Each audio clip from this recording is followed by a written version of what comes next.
বঙ্গবন্ধু শুধুমাত্র আওয়ামী লীগের নেতা নয়, বঙ্গবন্ধু এ জাতির 18 কোটি মুসলমানদের নেতা। মুসলমান স্পষ্ট বলতে চাই, আমি ইতিহাসের পাতা পড়ে দেখেছি, আমি কোনো বানোয়াট কথা বলতেছি না।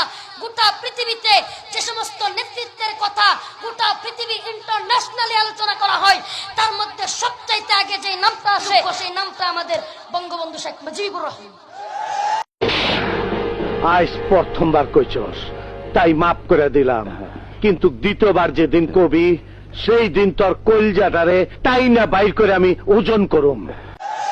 জাতির পিতা ইব্রাহিম, শেখ মুজিব ঘোড়ার ডিম। জাতির পিতা ইব্রাহিম, শেখ মুজিব ঘোড়ার ডিম। মুসলিম জাতির পিতাকে তো এটা কইতে আপনাকে লজ্জা লাগে মিয়া? জান্নাতে যাইতে পারবেন? জাতির পিতা শেখ মুজিব মানতে পারবেন? মিল্লাতা বিকুম ইব্রাহিম